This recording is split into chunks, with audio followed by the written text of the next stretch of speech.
Henry hobbled over to his bed, his walking frame thudding on the carpeted floor.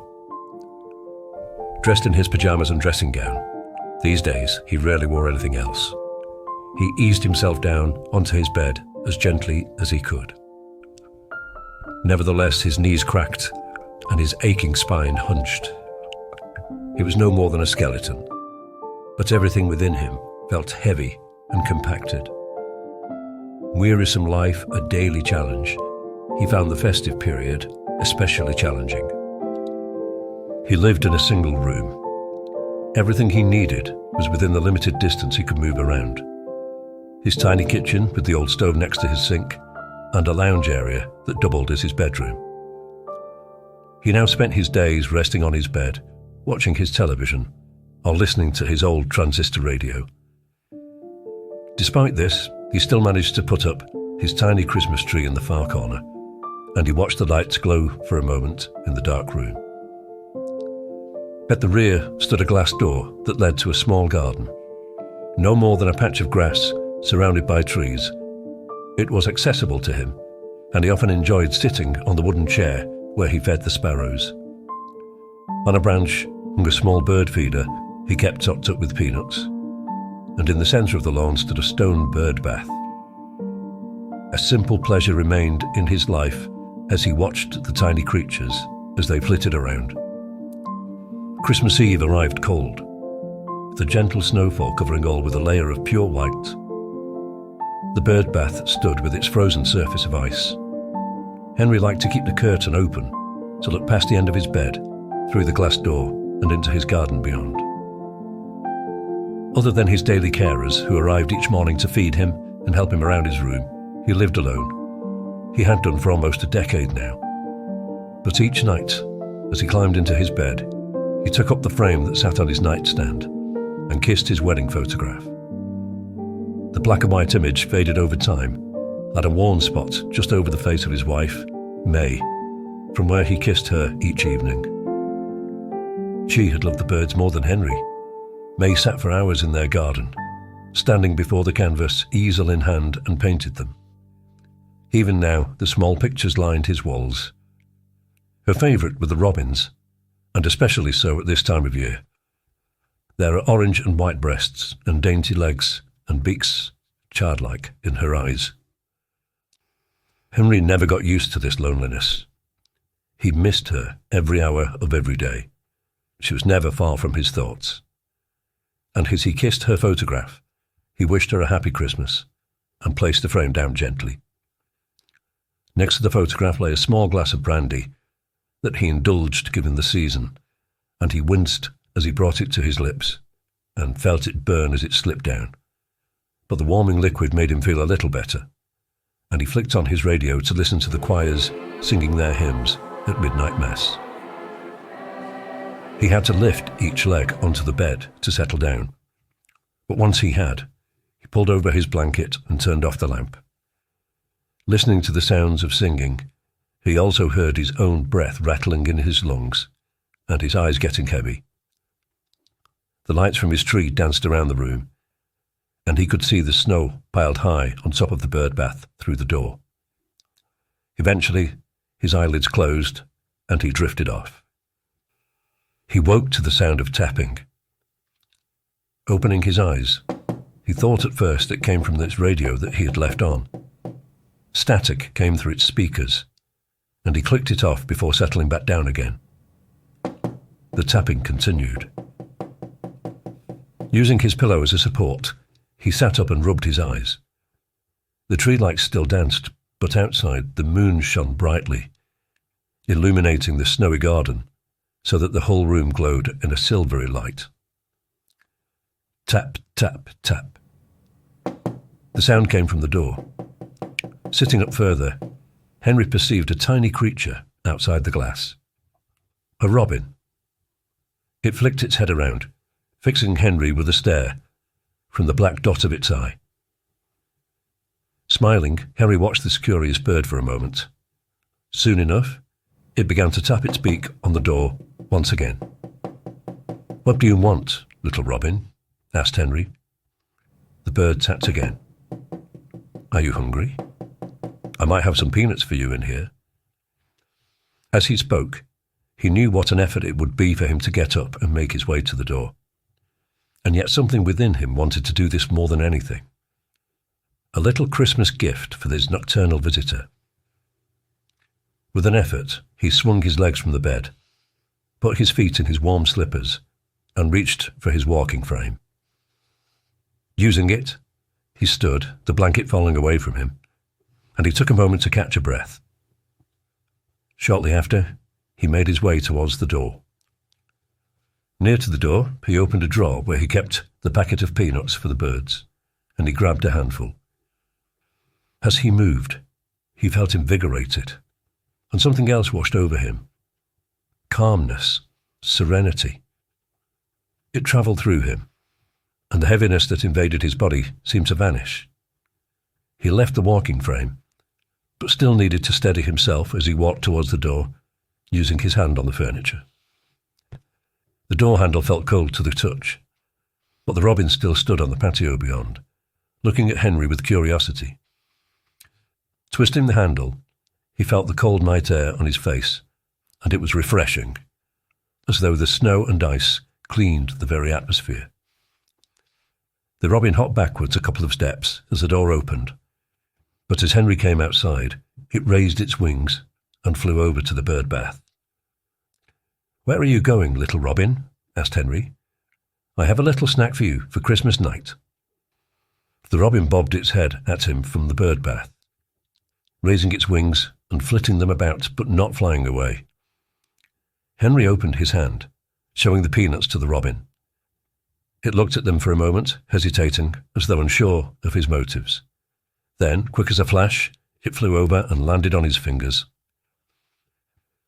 Henry felt his heart could explode as the tiny bird sat on his hand, head switching backwards and forwards, looking at him with bead-like eyes. Then he grabbed a nut in its beak and flew off towards the rear of the garden and into the trees. Henry laughed with delight. It had been a long time since he had laughed, but now he felt the simple joy of nature in his heart. A beautiful evening. He stood for a moment, looking at the trees where the robin flew. He could still see it, Peanut sitting in its beak, standing on a branch. Henry took a few steps into the garden, the snow sticking to his slippers, the strength returning to his invigorated limbs. Keeping sight of the bird, he moved past the bird bath towards the line of trees. Then, suddenly, the robin vanished into the undergrowth. Sighing, Henry wished the bird could have stayed longer, and he looked into the trees to see if he could spot it. Instead, he saw the silhouette of a figure. "Hello, who's that?" he asked, wondering why someone would be in his garden so late. No reply. Henry moved closer, resting his hand on the wooden trunk of the tree the robin just vacated. "Who's there?" he asked. The silhouette inside began to approach him. He watched as the figure materialized from the surrounding darkness, seeming to float rather than walk, becoming more distinct. Henry caught his breath. May appeared from the trees. No longer the old lady he had stayed with had she died, but young again. He recognized her long white dress made of lace. She had worn this on the night they'd met, Christmas Eve, at a dance. Henry backed away, afraid of what this meant, taking steps back into his garden, his feet sinking into the snow. She emerged from the trees, her face white but smiling. That beautiful smile. Oh, was all Henry could manage. She held out her hand to him, and without hesitation, he moved towards her and took it. When their hands met, he felt an energy surge through him. All his aches vanished, the strength returned to his bones, and the cold night became warm. The stars twinkled brightly, and the snow around shone in crystalline brilliance. Looking down at his own body, he saw he was dressed in a black suit, white shirt, and bow tie. The same he had worn that evening, all those years ago. the night he met May, at a dance on Christmas Eve. May held his hand down by his waist, and the other she placed on his shoulder as he drew her closer. Embracing, he placed his head next to hers, feeling the softness of her hair against his cheek. They began to dance. Around the garden they went, waltzing around the bird path, the gentle rise and fall of two souls entwined. All the cold vanished, all the pain of life extinguished, the pleasure of the dance total. Lifting up May's hand above her head, her smile broadened as she spun below, and he took her into hold once again as they continued. With foxtrot steps, they caroused in the snow, moving together as one, until the crescendo of the dance, as she pulled away from him momentarily before rushing back into his arms yet again. Rotating with small steps, they moved closer, and he kissed her as he did for the first time on a cold Christmas Eve. The dance ended, and she held his hand in hers. She fixed her gaze upon him and began to lead him back into the trees. He followed her without question and without remorse.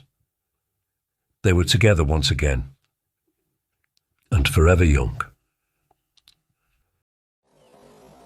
Christmas morning arrived clean and fresh, and the robin emerged from the trees. Flying over the bird path, it took up its spot once again outside the glass door. Peering inside, two people, a man and a woman, stood over the bed, wearing latex gloves and green scrubs. The woman looked at the man, sadness etched on her face, and shook her head. The man lifted the blanket and covered the body that lay in the bed. The robin tapped the door, and they both looked over. The woman approached the door and opened it, watching the robin as it flew back into the trees. Perching on a branch, it was joined by another, bobbing its head and flitting its wings. She smiled at them both.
Black Friday, that most delicious day when my work displays so readily throughout the population.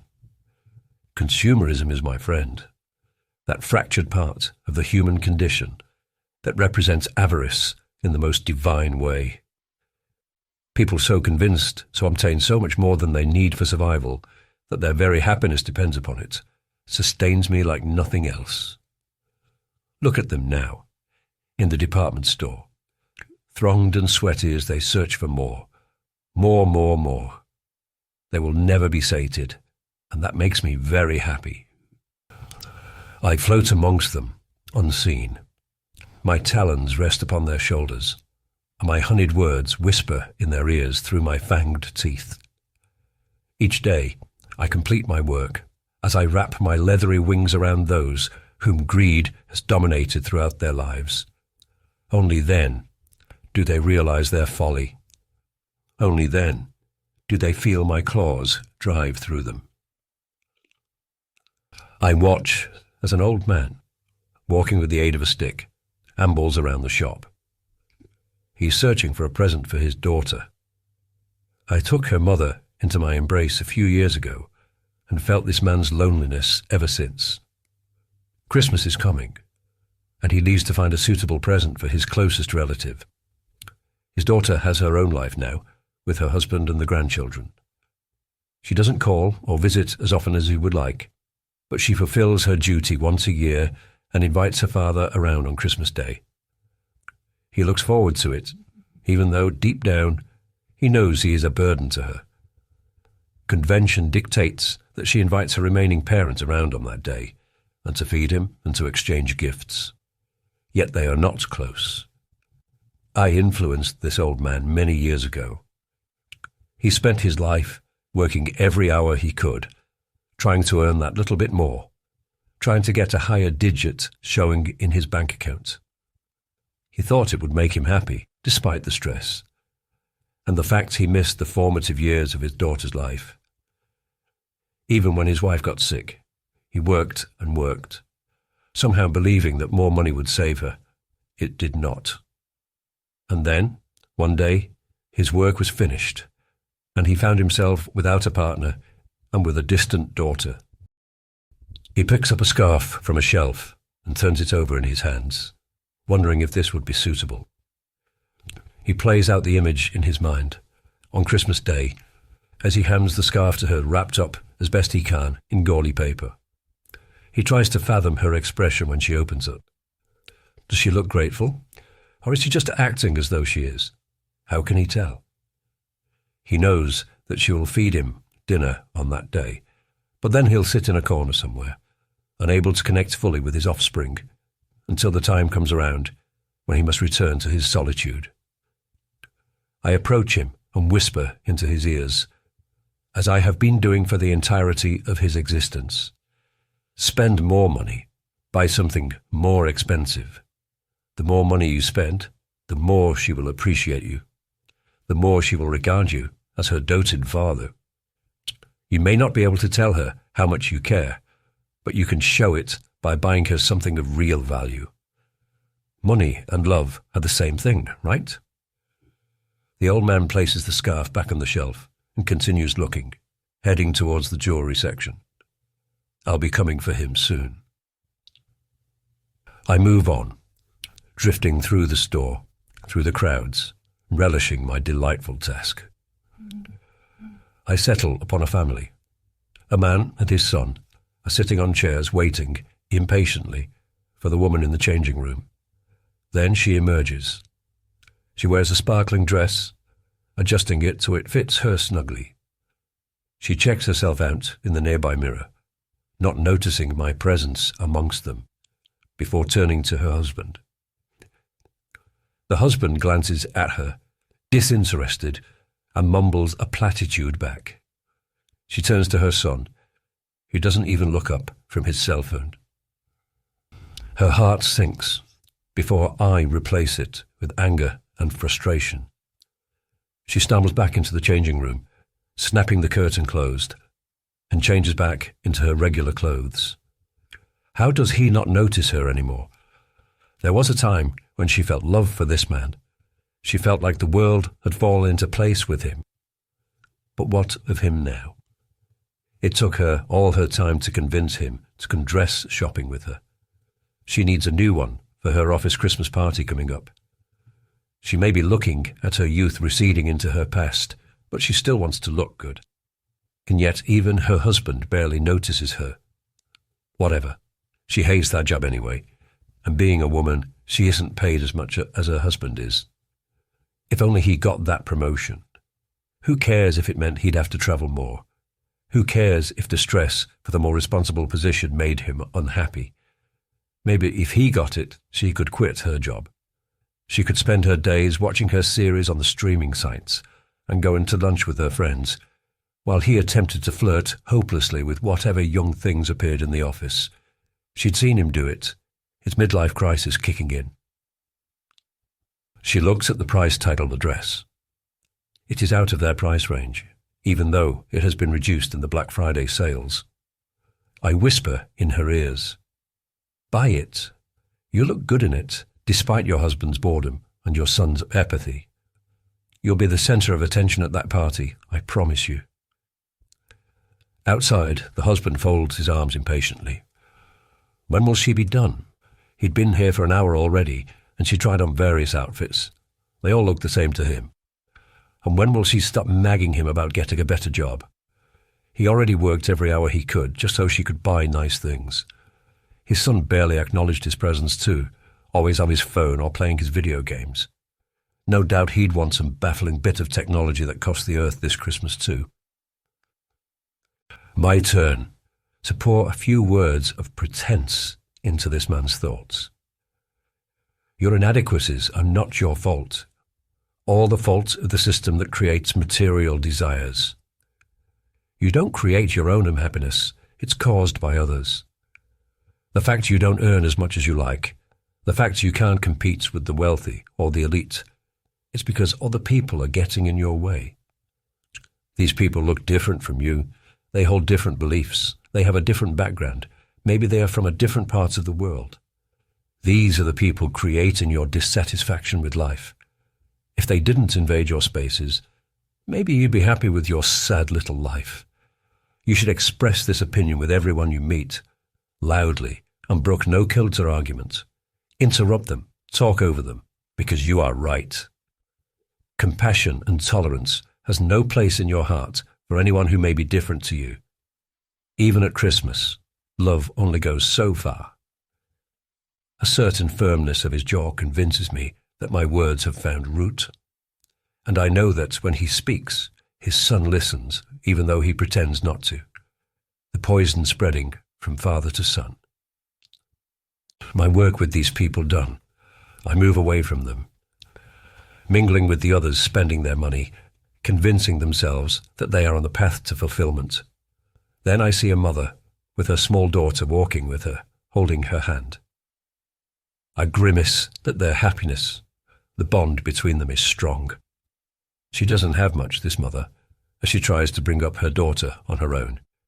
Yet she is determined that this one will have a Christmas to remember. Indeed, I can already see that when this little girl is grown up, it is this Christmas she will look back upon most fondly, a treasured childhood memory. She will not recall the presents she received. Her mother can scarcely afford to feed them, but she will remember the feeling, the nostalgia, the warmth, and the laughter. She will remember her mother's beautiful smile as she spends time with her, playing games, watching Yuletime movies on the sofa, sharing chocolates and candy, decorating their tiny tree with twinkling lights. I shudder as I contemplate this. They seem to have an aura around them protecting them from my influence. Their contentment with their lot sickens me. I have work to do. I watch as the mother takes her into the toy department. She asks if there is anything in here she would like Santa to bring her for Christmas. I smile as the little girl looks at the dolly with a gleam in her eyes.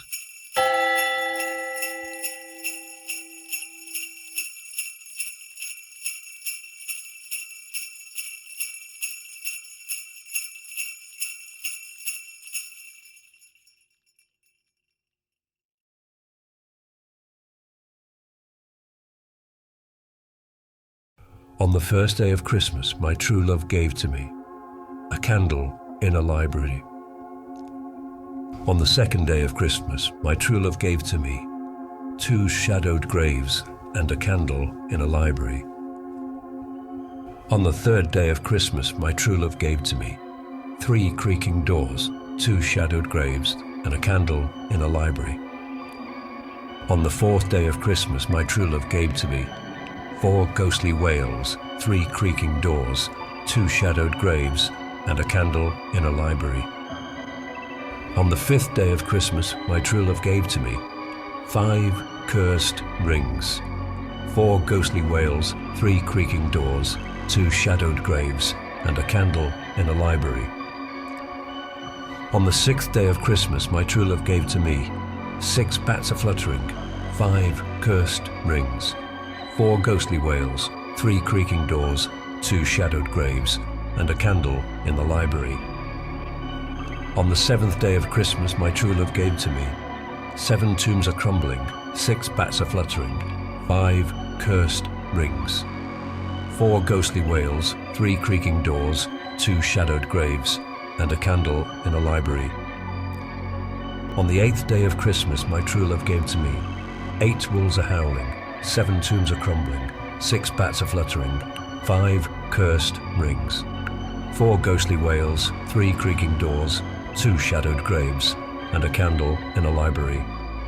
On the 9th day of Christmas my true love gave to me 9 ravens cawing, 8 wolves are howling, 7 tombs are crumbling, 6 bats are fluttering, 5 cursed rings. 4 ghostly wails, 3 creaking doors, 2 shadowed graves, and a candle in a library. On the 10th day of Christmas my true love gave to me 10 spires looming, 9 ravens calling, 8 wolves are howling, 7 tombs are crumbling, 6 bats are fluttering, 5 cursed rings. 4 ghostly wails, 3 creaking doors, 2 shadowed graves, and a candle in a library. On the 11th day of Christmas my true love gave to me 11 whispers haunting, 10 spires looming, 9 ravens calling, 8 wolves are howling, 7 tombs are crumbling, 6 bats are fluttering, 5 cursed rings. 4 ghostly wails, 3 creaking doors, 2 shadowed graves, and a candle in a library. On the 12th day of Christmas my true love gave to me 12 coffins creaking, 11 whispers haunting, 10 spires looming, 9 ravens calling, 8 wolves are howling, 7 tombs are crumbling, 6 bats are fluttering, 5 cursed rings. 4 ghostly wails, 3 creaking doors, 2 shadowed graves, and a candle in a library. On the 13th day of Christmas my true love gave to me 13 ghouls are lurking, 12 coffins creaking, 11 whispers haunting, 10 spires looming, 9 ravens calling, 8 wolves are howling, 7 tombs are crumbling, 6 bats are fluttering, 5 cursed rings. 4 ghostly wails, 3 creaking doors, 2 shadowed graves, and a candle in a library.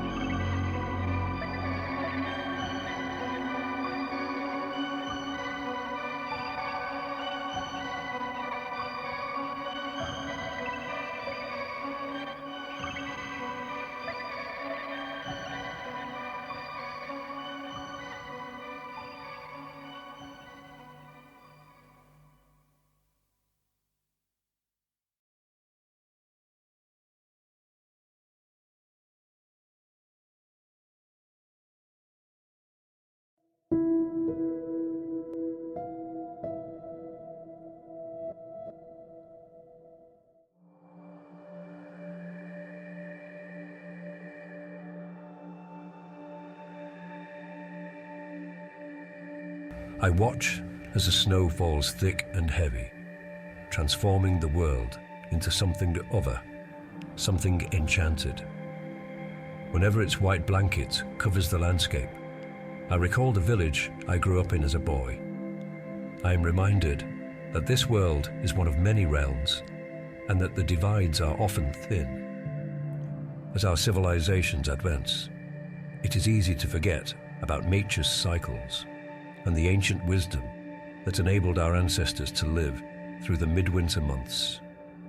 Their festivals were a celebration, but also a protection from the insidious aspects of the meeting of the realms at this time of year, where the sun's power is weak and darkness prevails over the snow-covered earth.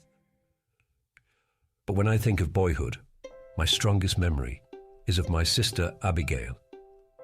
I remember Abigail's laugh, bright and clear as the church bells of our village in Yorkshire, as she pelts me with a perfectly aimed snowball. I try to duck, but it catches my shoulder, bursting in a spray of white powder. She grins, triumphant, her cheeks flushed, a rosy red against the pallor of winter. I can see her now, as if through frosted glass. She wears an old woolen scarf, stripes green and gold, fraying at the edges, but cherished because it once belonged to our father when he was young. Snowflakes catch in her dark hair, melting slowly, and her boots leave crisp, deliberate prints in the white expanse. Her steps are always firm, confident. Mine, smaller and erratic, zigzag beside hers. "Do you know," she says, her voice laced with the solemn authority of an older sister imparting wisdom, "this is a time of year when the world hangs in the balance. The old folks say the woods hold secrets of the olden times, times when doorways open to other places, evil places." She leans close, her eyes alight with mischief. "If you're not careful, something might slip through to get you." Her words send a pleasant shiver through me, half thrill, half fear. I laugh to hide it, lobbing a handful of snow her way. She dodges with ease, a figure of grace amid the falling flakes, and the snowball splatters harmlessly against the low stone wall that marks the edge of the green. The village is cloaked in a kind of magical stillness. Wreaths of holly hung on every door, their glossy leaves and crimson berries glowing faintly in the twilight. Lanterns flicker in windows, casting a warm amber light onto the frost-encrusted panes. The church bell chimes faintly in the distance, marking the hour. Somewhere, I think, I hear faint singing, carolers perhaps, or the wind playing tricks on me. Abigail stops suddenly, her breath misting in the air. "Do you see it?" she asks, pointing to the far end of the green, toward the dark wooded area. Her tone changes, losing its teasing edge. I squint, but all I see is snow, stretching endlessly towards the trees that edge the village. They stand in dark, silent ranks, their branches heavy with ice. For a moment, I almost convince myself I see movement, a flicker of a shadow slipping between the trunks. But the light changes and it's gone. "It's probably a fox," I say, trying to sound braver than I am. Abigail shakes her head, her smile faint, wistful. "No, not a fox." She doesn't elaborate, but I don't ask. It's one of her quirks. This way she has of sensing things if I can't. The sky deepens, a bruised purple as dusk settles in earnest. Our mother's voice calls us from the doorway of our small cottage, a soft plume of smoke curling from its chimney. Abigail's hand finds mine as we walk back. Her fingers are cold, her grip firm, and I remember feeling safe then, protected. She glances at the woods once more, her gaze lingering, her smile tinged with something I couldn't name back then. Looking back, I wonder if she already knew. Abigail's laugh fades first. It's not abrupt, it's gradual, like the dimming of a candle in a draught. By spring, her steps no longer crunch in the thawing snow, and by summer, the vibrancy of her voice, her sharp wit and her laughter had been replaced by a silence that gnaws at the edges of our house. The day we learn she is sick, my mother's face crumples. She doesn't sob, not outright, but her hand trembles as it smooths Abigail's hair, her movements mechanical, fragile. My father stands in the corner, his back to us, his shoulders bowed under a weight none of us know how to carry. Abigail just watches them both, her brown eyes dark. It's something I couldn't understand. The doctor came often, his leather bag creaking open to reveal little bottles and gleaming tools that make my stomach twist. When I question him about my sister, he smiles back at me sympathetically and explains she has an illness in her blood. Abigail slept more and more, her pale face framed by the quilt she pulls tighter around her shoulders. I understand the quiet of the house, how it grows, stretching into every crevice. By October, she is no longer Abigail I recognize. She's thinner, her cheeks hollowed, her once bright eyes dulled by something that looks too much like defeat. I bring her treasures from the woods, pine cones, smooth stones, and the feather of a magpie, but she barely glances at them. I hold her hand sometimes, tracing the blue veins beneath her skin, and imagine I can press my warmth into her, enough to bring her back to life. When December comes, the snow returns. I wake one morning to find the world blanketed in white, and for a brief, flickering moment, I imagine her running through it, her scarf trailing behind her. But when I rush to her room, eager to tell her about the snow, I find her curled on her side, her breath shallow, her face turned away. She doesn't move when I call her name. That night, she leaves us. The house is deathly still. I lie awake in my little room, the cold creeping through the gaps in the stone walls. I listen to the faint crackle with the fire in the hearth below, and my mother's muted sobs, muffled by my father's steady, shushing murmurs. I don't cry, I can't. The tears sit like a stone lodged in my throat, heavy and unmoving. Morning comes pale and grey, and the world outside seems indifferent to what we've lost. The village remains buried in snow, the sky low and bruised. When the church bells toll, their mournful sound drifts across the fields. My father lights a candle for her on the mantelpiece, its weak flame shivering in the draught. It burns all day and into the evening, its wax cooling slowly into a small, silent room. Later, I stand at the window, my forehead pressed against the frosty pane. Outside, the snow gleams like a shroud beneath the rising moon. Somewhere in the distance, a low wind whistles through the trees. I imagine it calling her name, soft and sorrowful, and I wonder if she can hear it. Christmas arrives quietly, slipping into our lives without ceremony. The memory of Abigail's funeral in the church graveyard lingers over us. Snow covers the Yorkshire fields again, muffling every sound, but the silence it brings is different now, heavier. The world feels faded, its colours muted under a slate-grey sky.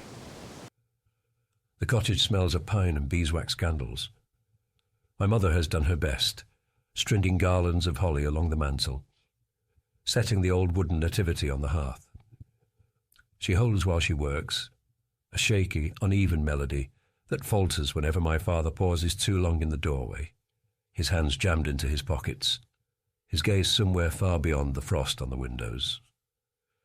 I sit by the fire, toying with a carved wooden soldier Abigail gave me the Christmas before. Its painted face is chipped now, the bright red of its jacket faded to dull rust. She had loved giving gifts, sneaking little treasures into my stocking, even when she had nothing to spend. I tried to imagine her smile, her excitement as I tore open the paper, but the image slipped away like smoke.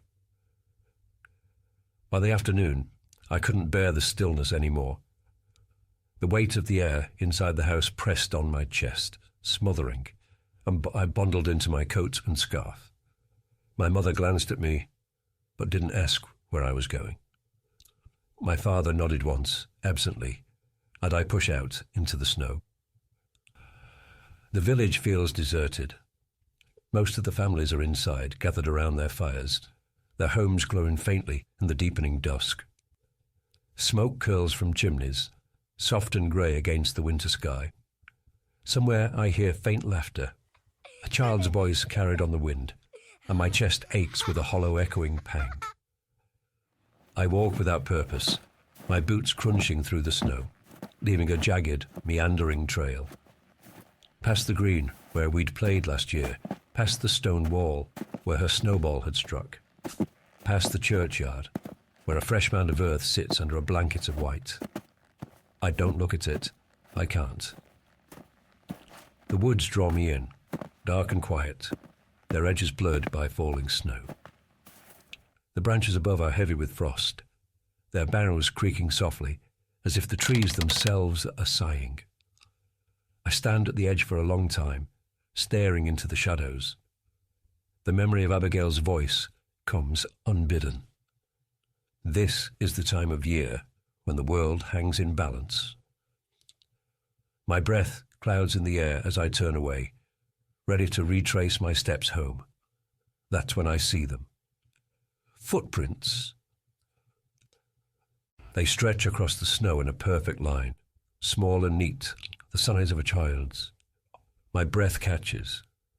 The tracks lead into the woods. I stare at them, my pulse quickening. The snow has fallen steadily all day, and yet the prints are crisp, untouched, fresh. I look behind me to where my own jagged steps wind back towards the village, and then again at the perfect trail before me. I take a step closer, my heart pounding now. Abigail? I whisper. The snow swallows the sound. The footprints stretch ahead of me, unwavering, a steady path carved into the snow. My own breath seems loud in the cold, each exhale blooming in the air before vanishing into the dusk. The woods loom ahead, dark and sprawling, their trunks stark as gravestones. Something about the footprints, too precise, too perfect, pulls me forward. Each step takes me deeper into the hush. The snow is thick here, muffling every sound but the soft crunch of my boots. My breath clouds the air, but it feels wrong. Too warm against the biting chill. Too alive in a place that feels so still. The village falls away behind me, the last of its light swallowed by the trees. The air smells sharp and clean, mingled with the faint, resinous scent of pine. Beneath it, there's something else, something acrid, like burnt wood and cold iron. The first marker appears as I step into the heart of the woods. A wreath of holly hangs from a low branch, its dark leaves glistening, its red berries vivid as blood in the pale light. At first, I think someone has placed it there, a festive touch. But as I draw closer, I see the leaves are brittle, rimmed with frost. It crumbles at the edges as the wind shifts, its movement unnatural, like something clinging to life when it should have long since withered. I keep walking. The footprints are still there, impossibly clear, leading me further. A low wind stirs the trees, setting the branches groaning above me. In the distance, I hear a faint jingling, like the bells on a horse's harness. It's rhythmic, what dissonance, the sound off kilter and too far away to follow. Another marker appears, a straw figure, no larger than my hand, tied with frayed red string. It hangs from the branch of an oak, swaying gently despite the stillness of the air. Abigail once told me about these figures. Calm dollies, she'd said, Yule charms to ward off the dark things. The thought makes me shudder, and I keep moving. My legs ache from the cold, but I can't stop now. Something about the footprints urges me forward, though the air itself seems to push back. The trees open suddenly into a clearing, and I stop. At its center stands a stone, taller than my father, its surface etched with strange carvings. Snow piles in uneven drifts around it, but the stone itself is bare, as if the weather doesn't dare touch it. The footprints end here. A shadow shifts at the edge of the clearing. My breath catches as I scan the trees, my heart hammering against my ribs. It's there again, movement, flickering between the trunks. Not an animal, not a person, something else. The jingling returns, louder now, and it comes with a faint hum, low and resonant, like chanting. My skin prickles as the shadow draws closer, its shape indistinct but wrong, limbs too long, its movements too fluid, as though the darkness itself has taken form. Abigail? The word leaves my mouth unbidden, little more than a gasp. The shadow stops. The air feels colder now, so sharp it burns my lungs. The snow around the stone seems to shimmer, the light bending and warping as the figure takes step into a clearing. It towers over me, its form shifting like smoke caught in a draft. Beneath the sound of bells and humming, I hear something else, a voice, soft and dark, slipping into my mind. It whispers my name. The carvings on the stone behind it seem to glow faintly now, their lines etched in pale, cold light. The voice, soft at first, builds into something sharper, wind slicing through bare branches, and it saves my name again, dragging it out as if savouring the syllables. I stumble back, my boots slipping on the snow. My breath comes in ragged bursts, but the air is so cold it feels like I'm inhaling shards of glass. The jingling grows louder, dissonant and jangling now, as though the bells are warped, their music fractured. "Who's there?" I choke out, though the words feel feeble, swallowed almost immediately by the unnatural stillness. The shadow halts, and for a moment, the world holds its breath. Then it unfurls. Long, sinuous limbs reach towards me, blacker than the deepest night, tapering into claw-like ends. Its face, or what should be its face, shimmers, an ever-changing swirl of darkness. Within it, faint glimmers of light flicker like distant stars, falling shapes that vanish before I can make sense of them. The bells, I realize, are coming from it. They hung from its form, tiny and rusted, jingling with its movements, a parody of festive cheer. Beneath the sound, I hear faint whispers, voices overlapping, rising and falling like the tide. The language is ancient, guttural and wrong, but I know instinctively it speaks of old things, ancient rites, winter sacrifices, and the blood price of forgotten gods. I try to back away, but the snow seems to hold me fast, its icy grip winding around my boots. My legs shake as the shadow advances, its form rippling like smoke caught in a draft. When it reaches the stone, it pauses, its dark limbs brushing the carvings. The whispers stop, and for a moment the world is utterly silent. Then it turns. Eyes, if they can be called that, flare into existence within the shifting darkness. They burn with a cold, searing light, not golden or warm like fire, but pale, blue-white, the colour of frost under a full moon. They pin me in place, freezing my breath in my lungs, and I feel the weight of its gaze. It speaks, not in words, but in a sound that vibrates deep within my chest, resonating with some primal part of me that recognizes it for what it is, something from a long-forgotten past. The season turns. Blood warms the frost. The living owe a debt. The words settle over me, their meaning clear. My skin prickles, and I'm suddenly aware of how small I am, how fragile, how easy it would be for this thing to extinguish me. "Abigail," I cry out, the sound tearing from my throat. It's instinctive, desperate, and hopeless. But in the next breath, the wind shifts. A warmth brushes against me, faint and undeniable, like the touch of a hand I know too well. A faint, sweet scent fills the air, cutting through the acrid tongue of frost and iron. Lavender, Abigail's favourite. The bells falter, the shadow hesitates, its head turning as if sensing something it hadn't expected.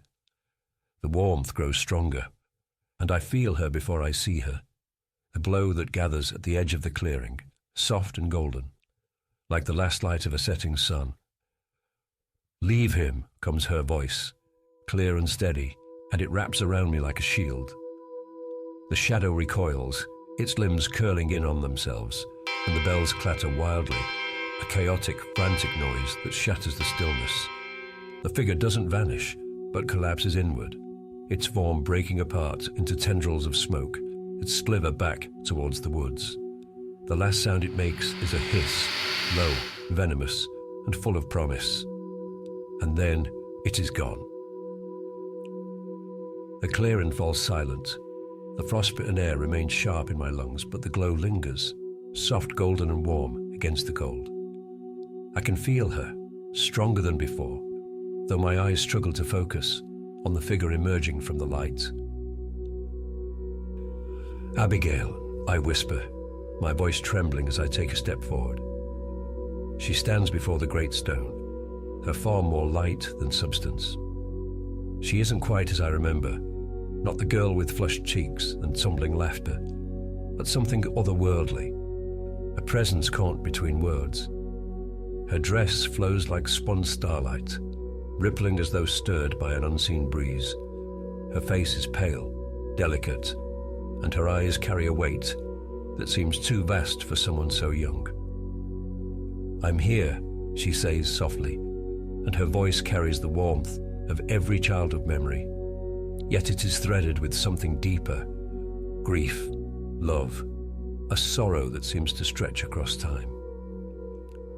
I rush towards her, my feet dragging against the snow. She raises a hand, not to stop me, but to guide me. And when my fingers meet hers, they find no flesh, only warmth, fleeting and fragile, sunlight passing through a winter's window. "Why did it come for me?" I ask, my voice barely audible. Her gaze flickers to the stone behind her, to the carvings that seem to pulse faintly in the twilight. It has always been here, waiting. This season, it draws it close. Long before Christmas, this was a time of blood, of sacrifice. It feeds on that memory, on fear and pain. Her words chill me more than the icy wind. The shadow's voices echo faintly in my mind. It whispers of debts and winter's price. It wanted me. It wanted a child, she corrects, to take what was sacrificed in ancient times. She steps closer, and I see something shift in her, strength, resolve, though it's tempered by a sadness so deep it steals my breath. Her glow brightens, driving back the shadows still clinging to the edges of the clearing. The air changes again. The stone behind her hums with a low, throbbing pulse, and the snow beneath it darkens as though stained. A low whisper returns, faint but insidious, seeping from the very ground. The shadow hasn't gone, not completely. It lingers, waiting for its moment to strike. "Go home," Abigail says suddenly, her voice urgent now. "It can't follow you there." "I can't leave you," I protest, stepping toward her again. "Not again." She smiles, a small bittersweet curve of her lips that makes my chest ache. "I'm already gone, little brother." Her hand lifts again, brushing the air near my cheek. It's a ghost of a touch. "But you're still here, and you have to stay." The hum grows louder, the air vibrating with the tension of something rising, something unstoppable. Behind her, the darkness begins to gather again, creeping from the trees, twisting into shapes that stretch and writhe. The shadow is reforming, its form darker, more jagged and hungry. "No," my shout echoes in the clearing, but Abigail doesn't flinch. Her glow intensifies, golden light spilling outward, casting long shadows that twist and dance as though fighting to flee.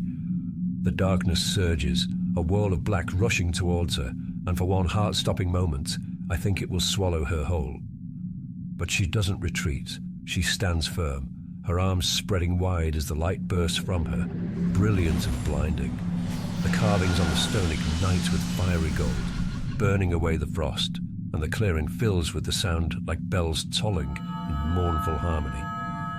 The shadow lets out a scream, not human, not animal, but primal, that makes the air quake. It recoils, thrashing, and then begins to dissolve, its form unraveling into threads of darkness that melt into the snow. Abigail turns to me one last time, her glow dimming as the light fades. Her eyes hold mine, and though her lips don't move, I hear her voice soft and steady, lingering in the stillness. "Live for me." And then she's gone. The clearing is empty, the snow pristine, save for the faint impression of her footprints. The stone stands cold and silent, its carvings darkened, and the bells in the distance have fallen quiet. I fall to my knees, staring at the place where she stood, and then the tears come, unstoppable, carving tracks through the chill on my cheeks. The night presses close, but the air feels different now, lighter, freer. though the ache in my chest remains. Above, the stars begin to pierce the thick clouds, their faint lights glinting on the snow. I stand, my legs unsteady, and follow the trail of my own footprints back towards the village. The cottage is quiet when I return, its windows glowing faintly with the warm light of the fire. My boots cruise softly through the snow, the sound small against the vast, empty night. The village feels distant now, as though I've stepped out of time and only just returned. Inside, my mother looks up from her chair by the hearth, her knitting forgotten in her lap.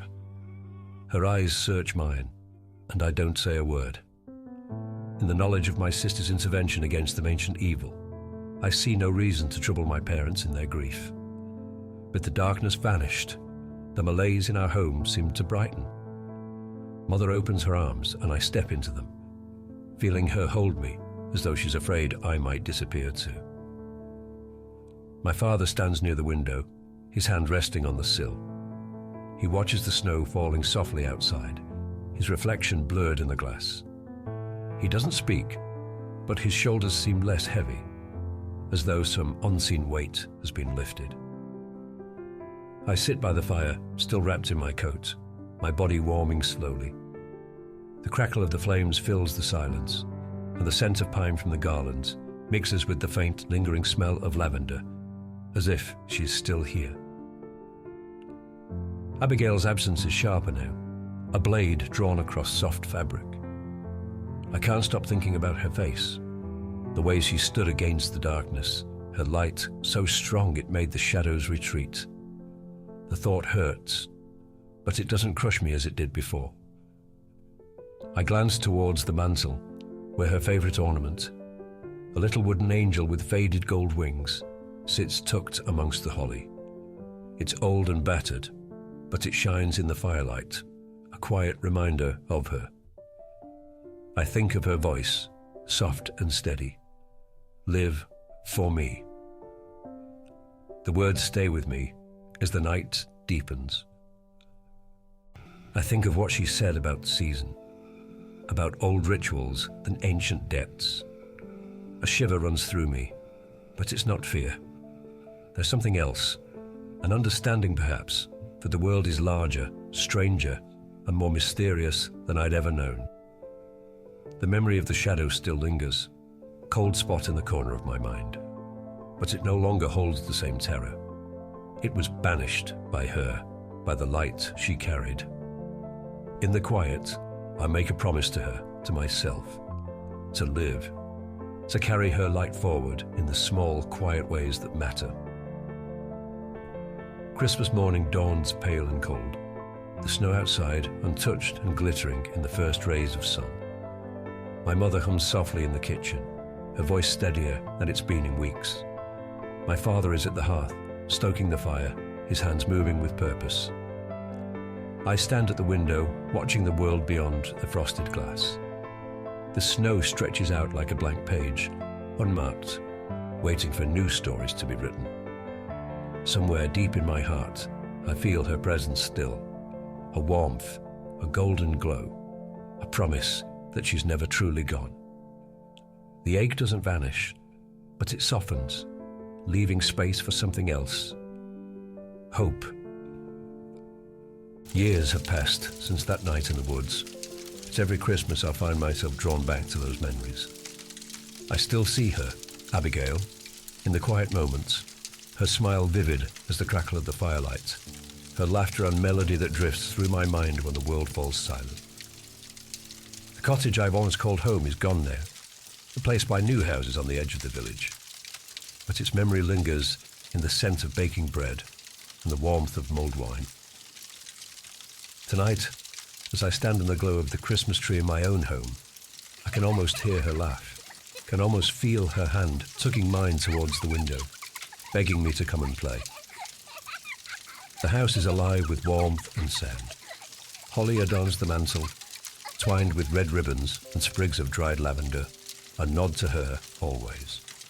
The tree gleams with glass baubles and tinsel, its crown a star that casts its soft golden light across the room. Beneath it, gifts wait, wrapped in shiny paper, their bright colours a promise of joy. I stand with a mug of steam and cocoa, watching my own daughter hang the last ornaments on the tree. Her laughter fills the room, bright and free, and I wonder if she'll remember these moments as fondly as I remember mine. I hope she does. I hope she carries this light with her. My memories enable me to appreciate the importance of Christmas, forewarned by the knowledge that shadows exist to claim the unwary in the depths of midwinter. Outside, snow begins to fall, soft and steady, blanketing the world in silence. I step to the window, my breath fogging the glass, and stare out at the night. The snow glitters beneath the moonlight, unbroken, save for the footprints of little boots leading away from the house. For a moment, I think I see her again. Just a glimpse, a flicker of golden light at the edge of the garden. My heart catches, and for the briefest second, I expect her to wave, to call my name like she used to when we were children. But the light fades, and I'm left with the quiet beauty of the snow. My wife joins me, slipping her arm through mine, her warmth grounding me. She rests her head on my shoulder, and together we watch the snow fall, our reflections soft in the frosted glass. "Merry Christmas," she whispers. "Merry Christmas," I reply, my voice steady. In the other room, my daughter shouts in delight, her excitement spilling over as she opens a gift. I hear the crinkle of paper, the jingle of bells, and the soft strains of a carol playing on the radio. It feels like something out of a dream. My wife calls out to her, "Abby, come join us and watch the snowfall." It falls heavier now as my daughter, Abigail, watches it blanketing the world in quiet wonder. I close my eyes for a moment, holding the warmth of the room close, and whisper to a memory, "Thank you." And in that instant, I know she's still with me, her light woven into the laughter, the love, and the golden glow of Christmas.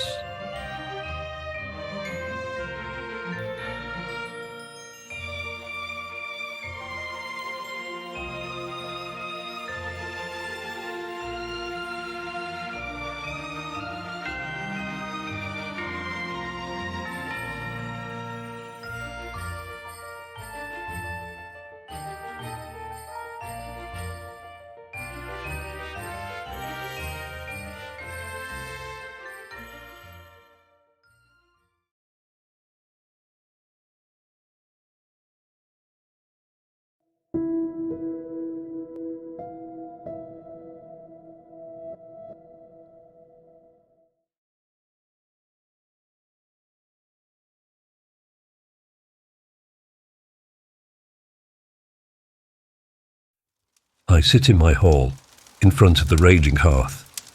Its logs are cracking, conflagration casting heat and light across the dark stone walls and floor.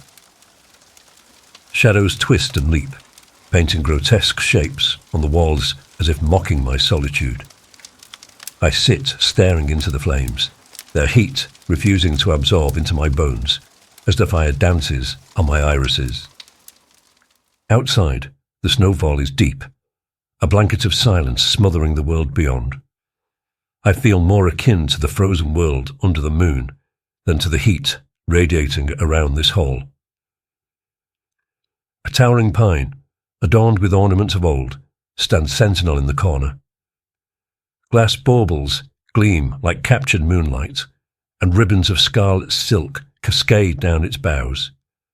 Candles flicker from golden holders, their flames barely holding against the draughts that seep through the cracks of my ancient abode. On a long table, laden with candles, I prepared a feast for my guest. Platters brimming with venison, wild boar, and suckling pig sit amongst the roasted partridge and fruits of the forest. The aroma of spiced meats and glazed fruits mingles with the faint tang of pine and the ever-present musk of age. It is far more than one person could eat, although I will also partake to maintain the illusion, despite gaining no sustenance from such a repast. Bottles of red wine that I'd laid down over a century ago are covered in dust, their labels faded and curling, but I will break their seal upon her arrival. Wine, at least, is something I can taste, though its effects no longer inebriate me. Above the hall hangs a great wreath, woven of holly and ivy, its red berries glinting like drops of blood against the dark green leaves. The icy breath of the outside world sneaks through the unseen crevices, tugging at the flames of the hearth and causing the wreath to sway gently. A clock chimes the late hour, its deep toll resonating through the stone chamber. I await the sound of the bell upon my door and feel the turmoil running through me. I am hungry, starved. I haven't fed for days. In a usual winter, it is a time of plenty for me, with the cursed sun hiding away for most hours. But this season, I found only slim pickings amongst the criminals and streetwalkers of the surrounding towns. Whilst maintaining my outward nobility, my continued existence has not gone unnoticed. Whispers abound throughout the population of a monster, a killer who drains the blood of his victims. People are wary. I have to be careful to maintain my fiction. On Christmas Eve, however, my invitation to the town's ball proved potentially fruitful. A young maiden named Celestina made my acquaintance. It became clear as the evening wore on that she appreciated my attention, and following a vigorous waltz, she confessed her captivation. Being in such a public place, I could not sate my appetite that evening, but I invited her to my halls for the feast of Stephen. She blushed as she accepted, and I kissed her hand as I departed prior to sunrise. I found Celestina had enchanted me. Her demeanour was unlike my usual fare. In my loneliness since our encounter, her visage lingered in my memory more than the faceless others of my nocturnal prowling. But more than this, my gnawing hunger drove me. Every minute of every hour, I felt it consume me, weaken me, prey on my thoughts. She did not represent my usual victim, but I needed to feed, needed to slake this withdrawal.